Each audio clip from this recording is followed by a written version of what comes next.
एक शाम प्राची टीवी पर सीरियल देख रही होती है। तभी उसकी सास वहां आती है। अरे सीरियल में तो ऐसे मग्न है जैसे आज रात का खाना पड़ोसी आकर बनाएंगे। मुझे पता ही नहीं था आपने अपने बेटे की शादी पड़ोस में भी की हुई है। हैं? मतलब? मतलब इस घर में सारा काम बहू ही करती है, आप तो सिर्फ खर्राटे मारती हैं। अच्छा जी, फिलहाल तो तुम आराम फरमा रही हो, चलो जाओ, ये मेरे टीवी देखने का समय है। आहा, इसीलिए मुझे भगाया जा रहा है। सॉरी, अब तो बिल्कुल नहीं जाऊंगी। प्राची की इस बात पर दोनों सास बहू के बीच टीवी रिमोट के पीछे बच्चों जैसे छीना झपटी शुरू हो जाती है, जिसके बीच श्लोक भी काम से घर वापस आ जाता है। आज मेरी चूहे बिल्ली की जोड़ी किस बात पर झगड़ रही है? अरे तेरे बीवी मुझे टीवी ही नहीं देखने दे रही। अरे तुम्हारी मम्मी मुझे खाना बनाने के लिए फोर्स कर रही है। अरे वाह, ऐसे बेतुके रीजन पर तो बच्चे भी झगड़ा नहीं करते। अरे मुझे कुछ मत बोल, सब इसने ही शुरू किया है। हाँ हाँ, जैसे आप तो बहुत दूध की धूली है ना। अरे बस, दोनों चुप। प्राची जाओ, खाने की तैयारी करो। और माँ तुम छोड़ो, तुम्हें क्या बोलूं, शांति से अपना सीरियल देखो, मुझे दोबारा लड़ने की आवाज सुनाई नहीं देनी चाहिए। ऐसा बोलकर श्लोक वहां से चला जाता है, जिसके पीछे पीछे प्राची भी कुछ न कुछ बड़बड़ाते हुए रसोई में चली जाती है। हाँ हाँ, सासू जी को तो कुछ बोलेंगे ही नहीं, बस मुझ पर ही हुक्म चलता है, खाना बनाओ, जैसे मैं इनके घर में खाना बनाने के लिए आई हूँ। इसी तरह शाम बीतती है और रात को श्लोक और प्राची की सास खाना खाकर सोने चले जाते हैं, लेकिन प्राची गुस्से में कुछ खाए बिना काम में ही लगी रहती है। इस घर में किसी को घंटा फिक्र नहीं पड़ता, मैं खाऊं या भूखी रहूं। प्राची कुछ देर के लिए रसोई से बाहर जाती है और जैसे ही वापस आती है तो वहां दूध का भरा ग्लास देखकर हैरान रह जाती है। फिक्र पूरी है, बस दिखाना नहीं है। प्राची दूध पीकर सोने चली जाती है और अगली सुबह एक बार फिर सास बहू का कार्टून नेटवर्क स्टार्ट हो जाता है।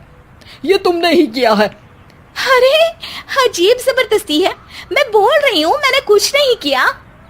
दोनों ने मिलकर पूरे घर को पागल खाना बनाया हुआ है। यहाँ कोई नॉर्मल इंसान तो रह ही नहीं सकता, इसीलिए अब पड़ोसी क्या रिश्तेदार भी घर आने से कतराते हैं। और सुन बेटे, तू भी चंगा, तेरी माँ भी चंगी, तेरी बीवी भी चंगी, रिश्तेदार। हाँ जी, आपको नहीं पता क्या, गंगाधर ही शक्तिमान है, रिश्तेदार ही। हाँ हाँ, बस समझ गया। कभी जानवरों जैसे लड़ेंगी तो कभी जुगलबंदी करेंगी। भाई मैं आप दोनों के बीच में नहीं फंसना चाहता। सास बहू की इस मन मौजी जोड़ी से परेशान होकर श्लोक अपना सिर खुजलाता वहां से चला जाता है। चलो अब मैं भी कीर्तन में जा रही हूँ। इस पर जैसे ही सास कमरे में अपना पर्स लेने जाती है तो वहां नाश्ते की प्लेट रखी देख मुस्कुराने लगती है और नाश्ता करके घर से बाहर निकलते हुए कुछ पैसे टेबल पर रख जाती है, जिसके कुछ देर बाद सिलेंडर वाला घर आता है। ओ मोरी मैया, मैं सिलेंडर के बारे में तो बिल्कुल भूल ही गई थी। घर खर्च के सारे पैसे भी मम्मी के पास है और श्लोक से बोला तो उल्टा 4 बात सुनाएंगे। प्राची ये सोच ही रही होती है कि अचानक उसका चेहरा चमक उठता है और वो घर में आकर इधर उधर देखने लगती है। तभी उसकी नजर टेबल पर रखे पैसों पर पड़ती है, जिन्हें वो सिलेंडर वाले को दे देती है। ये सब श्लोक देख लेता है। अच्छा बेटे, इतना बड़ा घोटाला, सबके सामने मैं तेरी दुश्मन और पीठ पीछे तेरी मेरी यारी। इस पर श्लोक एक प्लान बनाता है और शाम को सब एक साथ बैठे होने पर बोलने लगता है।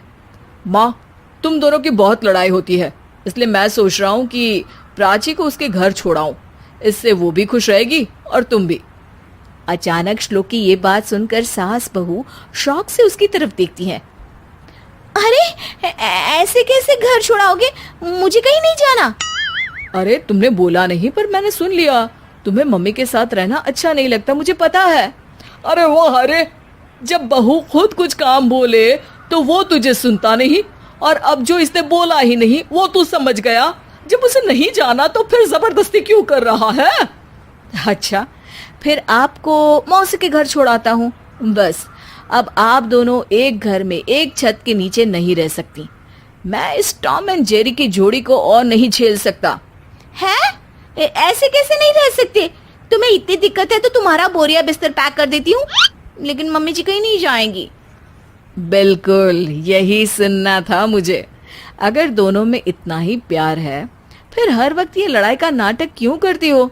देखा मैंने कैसे माँ किचन में दूध रखती है और तुम उनके लिए कमरे में नाश्ता रखती हो, और कैसे वो पहले ही तुम्हारी दिक्कत समझकर घर में पैसे रखकर बाहर जाती है। अरे भाई, इतना ड्रामा तो डेली सोप में भी नहीं होता जितना तुम दोनों ने इस घर में फैलाया हुआ है।